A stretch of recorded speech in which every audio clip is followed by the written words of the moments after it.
How about you? Great, thank you. Uh, Lovie, how would you describe your defensive philosophy, and how do you feel like the conversion is going with the personnel from the 3-4 to the shift to the 4-3? And just kind of what do you think of how that's gone? Aaron, explaining, defining our defensive philosophy, there's some things we want to get accomplished, defensively. It all kind of starts with how you win football games, scoring points. So, I like for us to have a defense that realizes that number one goal is to score. The second goal we have would be to take the ball away. We need to be good on third downs. In order to accomplish that, though, we want a smart defense that's fundamentally sound, that plays hard each down. Hey, I'm a product of Texas high school football and proud of it. Some of the same fundamentals that Coach Glenn Arnold, who coaches high school basketball here for 50 years in Houston, the Houston area, taught. We're teaching the same thing still to this day. So excited about a new group coming in and everybody starting from scratch and showing us exactly who they are, for us to put the best 11 guys on the football field to help us win games. And a lot of that has to do with personnel, of course. And just want to get your thoughts on what Nick has been doing because he's had a lot of new defensive players, including Jordan Jenkins, who we'll talk with today, and just kind of getting some linebackers that maybe fit what you're trying to do. Well, Nick has done an excellent job. As you know, we were based out of a 3-4 front for quite a few years here. So there is a transition. And the first thing, Coach Cully, of course, Nick, and what we all got together to do is to start overhauling the roster to get our personnel to fit it. I feel like we're close to that right now. I love all of the free agency moves that we've made. Because some of the positions we're going to play with a little bit different guy. You mentioned linebacker. We play with a little bit different linebacker. Our linebackers are more space guys, run speed as a premium with it. Having a 4-man front now, we have to kind of adjust that a little bit. But I feel like we've done that. Our roster, we like our roster that we have right now before we add some more players in the draft. And Aaron, roster-wise, it's constant throughout. And so we'll always have that going, but we're making progress. John? Lovie, you're taking over defense. It was one of the worst in NFL history at forcing turnovers. One of your hallmarks has been forcing turnovers, no matter where you've been. What can you do, even though you got a lot of new players and a lot of them are gone? What is the key to forcing turnovers that you think you're going to be able to do here? First off, John, it's good to see you, man. Good to see you. And, well, John, we have to do that. And I know people say, well, turnovers just come. I don't believe that. I think when you come and watch us practice, you're going to see an emphasis being placed on that daily. It starts talking about it first, of things that you have to get done. As you talk about a good defense, if you're not taking the ball away, if you're not good on third downs, if you're not scoring, you're not a good defense. It's just not about total yards. So that's for some reason, not for some reason, but we've been able to get that accomplished just about everywhere we've been. And it's going to start with a basic philosophy to the players, and they're going to buy into it, and we're going to be teaching it every day, just like we're going to be teaching tackling. Aaron Reese. Hi, Lovie. Since you have last been in the NFL, what's something you think schematically offenses are doing differently now that affects what you have to do as a defensive coordinator now, maybe and emphasize more than you did before? Well, I think when we initially left NFL, Aaron, and went to college, there's probably more adjustments we had to make then. The college game, it's a lot more quarterback run dominated offenses. I think our system, what we, and everybody has a system, you tweak it from year to year, but I don't think we'll have to adjust ours that much. I just think that now we'll be able to run in college, we weren't able to run our entire system. Most of the time you go 3 receivers. We kept our base defense on the field. We didn't play our nickel package as much. So I think our defense is more suited for the NFL game, and we'll make the tweaks and things like that. But we feel pretty good about what I've seen. And even though, we've been in college, Aaron, I watched NFL games each week. I mean, so you watch football each week and you try to keep up on what all is going on, trends that are going on in college and, of course, with the NFL too.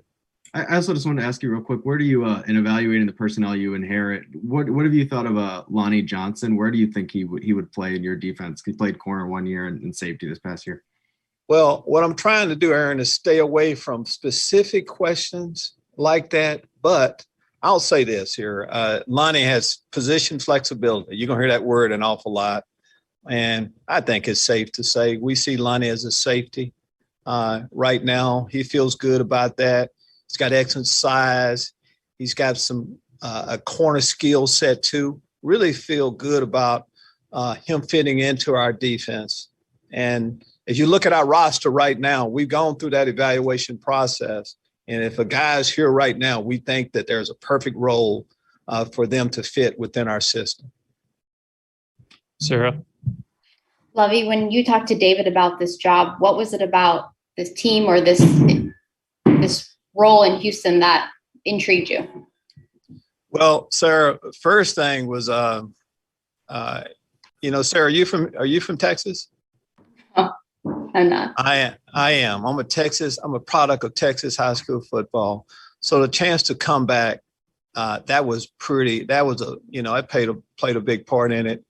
But I've known David Culley for a long period of time, knew what kind of man he was, what type of coach he has been throughout.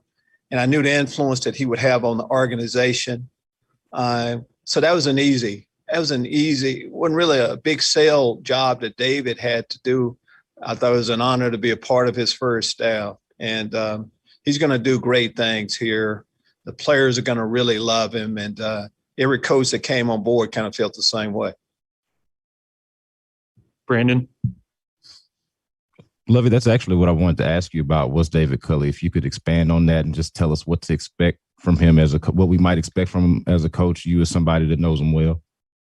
Well, I think you've had a chance to meet him. You see, it's a genuine feeling that you get that, number one, this is one of the good men leading an organization.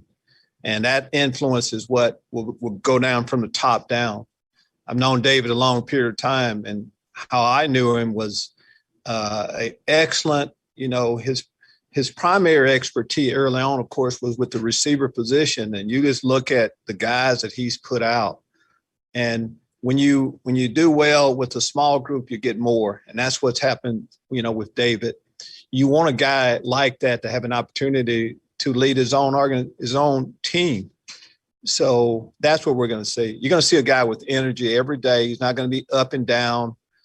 He's going to be honest and direct. And that's what players want. They want a real man in that position that they want to help win. And then just one more thing, Lovie, as this situation with Deshaun Watson unfolds, how do you anticipate that being addressed among the coaching staff with you all you guys being new and just trying to feel that whole situation out? Well, I think the number one thing I've learned from my time in sports in general is to, for me, is to learn how to stay in my lane. And I don't know enough about that situation. I know that what we're doing here in the building right now is just trying to make the Houston Texans better. Things that happen in time, they work themselves out if you just let it play out. And that's what we're going to do. I just know that decision that will be made will be based on what's right with anything that we're dealing with. Adam Wexler. Hey, Lovie, you had mentioned a minute ago your time at Illinois. You're obviously still watching NFL games and whatnot. When you went to college to coach, did you expect to be back in the NFL as a coordinator or as a head coach? Adam, this is what I've learned is that you take, a day at a time, year at a time. You never know what the future will present to you. And that's how I looked at it. When I was a high school coach, I thought I'd be a high school coach maybe the rest of my life, then a college coach the rest of my life, NFL. So I'm just, as much as anything, what I've wanted to do is be in football. It's just a privilege to be a football coach. And I've loved my time at every different level I've had a chance to coach. And I know now to have a chance to come back into the NFL. I've had a chance to be on a couple of Super Bowl teams. We haven't won it. So that desire to be a Super Bowl champ in NFL has always been there. And now we're back in the league to have a chance to do that eventually someday. Aaron Wilson. Hey, Lovie, at the cornerback position, you get Bradley Roby back, but you added some guys in Terrence Mitchell and Desmond King. How do you see the cornerback position shaping up, and just in terms of how competitive you think it'll be over there? Well, you mentioned three guys right there. And really, Aaron, what we would like to see is, to be three deep and just competition. Bradley, the guys you mentioned, Terrence, of course, Vernon has come back. We have a lot of good players that'll play good football. Two guys are going to start. If there's four guys we feel like we can win with, we'll play as many guys as we need to if we think that we can win with them. But as far as the roster, the guy who you would say is at the bottom of the depth chart, I hope he's good enough to play for us. And he brings competition where every guy each day feels like they have to be at the top of their game. That's what's going to help our football team. That's what's going to help first our defense rise back to getting back up at the top. Houston Texans have played great defense around here in the past, and eventually we're going to get back to that.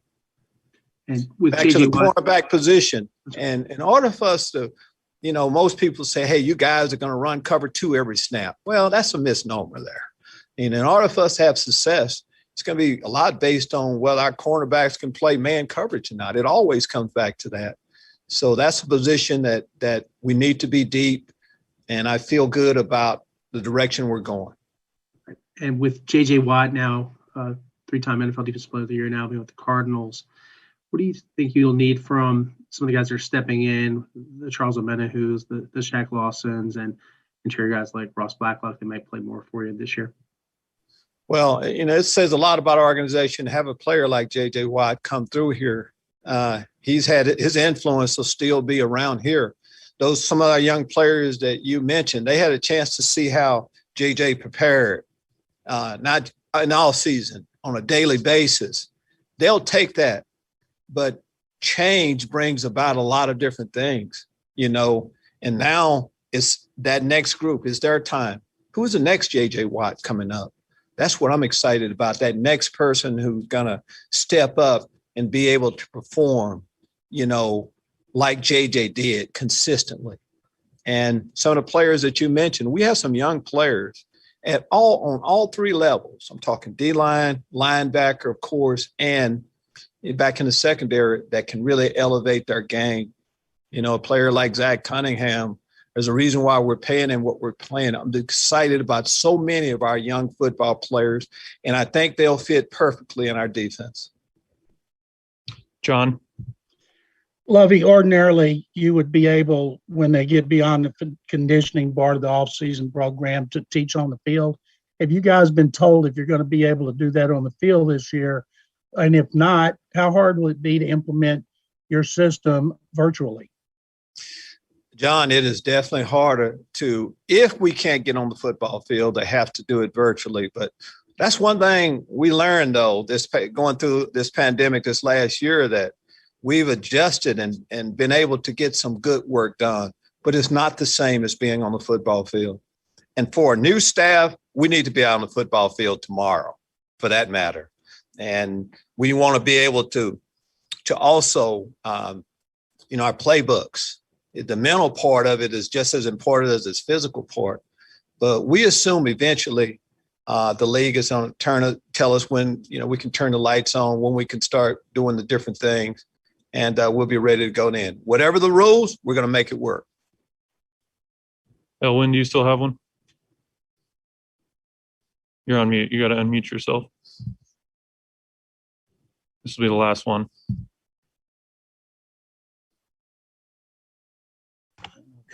Lovie, first off, welcome back to Texas and the Texans. You mentioned earlier that that was one of the reasons you wanted to come here, was getting back home to Texas. I'm with the Gilmer Mirror, 15 miles up the road from where you grew up. Awesome. So I have to ask you, you know that everybody in East Texas has rooted for you wherever you have gone because of what you did for the Big Sandy Wildcats, and continue to root for you. And everybody in East Texas especially is very excited that you are now back in Texas and back in the NFL and with the Texans. What would you say to those fans of yours from high school all the way up now that you're back in Texas and with the Texans?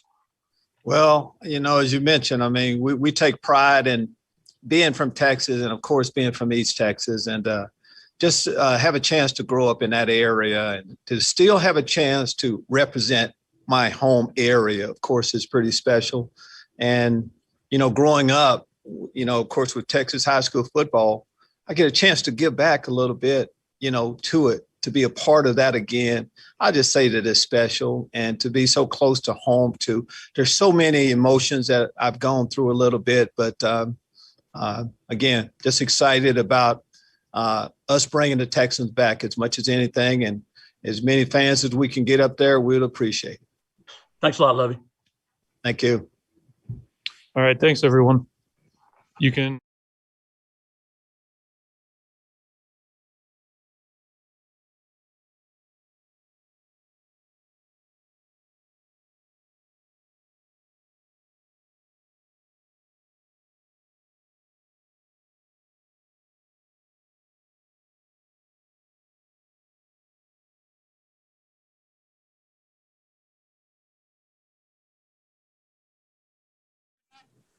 Hey, Jordan, how are you?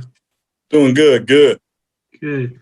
Jordan, I remember meeting you at the Senior Bowl along with your parents, and ironically now you're a Texan. I remember at the time you saying, hey, it would work out well because you have a lot of family here, and now your parents live here in the suburbs of Houston. What's it like for you to play for the Texans after playing for the Jets and have what looks like will be a large cheering section for you here? Oh, I mean, that's it right there. You hit the nail on the head there. I'm a big family man. With all my family being down in Houston, Louisiana, and scattered parts of the West Coast, this is just honestly a dream come true. That was the biggest issue. A lot of my family wanted to come see me play, but I lived all the way up in New York. It just was a hard thing to happen. And now this might be one of the first times I can get some of my grandmas there, some of my grandparents, my great uncles can come out there, and they've just been lifelong Texans fans. And when I didn't get drafted down in Houston, I figured it was never going to happen. And now that it actually is, I mean, it still hasn't set in yet. It still doesn't really feel real. And I've been talking to my parents about it, and I feel like it won't actually feel like it's actually happening until that first game and we're running out the tunnel. And it's just like, man, this is just, I never thought this would happen. It's a dream come true.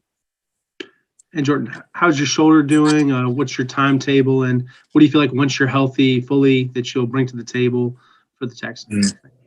I feel like my rehab's going pretty well. I'm not sure when I'll be back, but I just know when I do, I'm going to be the same physical run through you type guy that I've been over the last 5 years. That's one of the things I take pride in being, and just being violent and physical and aggressive. And that's one thing that'll never change about me. Adam Wexler. Hey, Jordan, welcome back to Houston. We got a chance to talk to Lovie Smith a few minutes ago, and you're talking to him and talking to your defensive coaching staff and what you can do. Where do you see the fit for you? What can you bring to this defense? I feel like I'm a guy that can use, different kind of moves to get to the quarterback and definitely set the edge pretty strong. And I just feel like I can be just a violent guy for this team, and just be a guy who's going to give it his all. If you need me to take out a pulling guard, I'll go meet that pulling guard in the hall. If you need me to take out a fullback, I'm with it or whatever. I'm ready to do what needs to be done. And that's just the mindset I have. Whatever my role is, I'm going to do it to the fullest and has no questions about it. Do you have any familiarity with any of the guys here you're now teammates with? Yeah, there's actually a couple guys on the team that I was with in past seasons with the Jets or new training, like Shaq Lawson.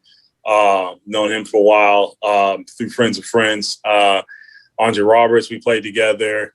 He still thinks he's a better golfer, but played together with him, played with Moncrief, played with Chris Conley back in college. And wow, I'm spacing. But there's, Terrence T. Brooks I played with, and the list just goes on. But there's always some connection. And like with John Grenard, or I feel like I'm switching his last name, but we both had the same defensive coordinator, position coach back in college in Todd Grantham. But there's connections all throughout it. Aaron Wilson. Wow. Hey, Jordan. You had 8 sacks previously, and then last year you had to battle some injuries. And what was last year like for you in terms of having dislocation and to play through a lot of pain? I guess it was from October on. Is that right? It first happened in week 3 against the Colts. Just playing the game, and my took a bad hit, and the whole shoulder popped down, and I didn't know what was going on. I just knew. I was like, yeah, it's probably messed up. And training staff came by, and I just like, all right, just pop it back in. I'm ready to go. And they took me in. They tried to take me inside. I said, no. Just pop it in, and just let me keep going. And finished out the game against the Colts. And then I just had to stay in the training room doing a lot of rehab. But that was probably one of the toughest seasons of my career, having to try and play through that and then deal with everything else that was going on in the last season. Right. And obviously, not winning a lot of games in recent years.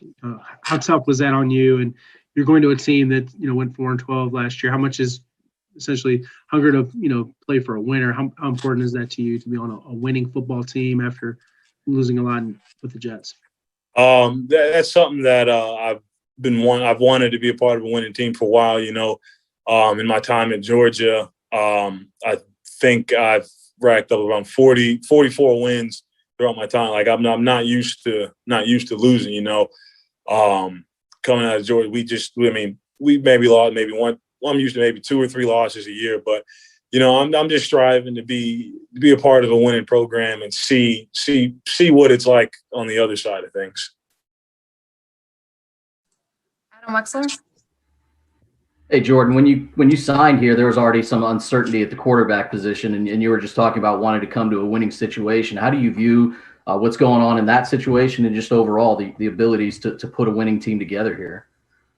I'm not really too sure on what's going to happen on that side of things, and I'm just waiting to find out, like everyone else is. But I'm just, whatever my role is, I'm ready to fill it. Whatever the team needs, I'm ready to do that. But I'm curious. I'm curious as well to see everything that's gonna. I'm sorry, I butchered that question. But what I'm trying to say is, I can't wait to see what Nick is going to put together and get going to make a winning organization, because he's been a part of a lot of winning organizations, and I feel like he has everything that he has all the tools necessary to get it done. Sorry about that. I got a little long-winded there. Just trying to say you think Nick Caserio can do a good job as a GM? Yeah. In one way or another. That's what I was trying to get stated. Thanks. No problem. Great. Thanks so much, Jordan. We appreciate your time. Thanks, everyone.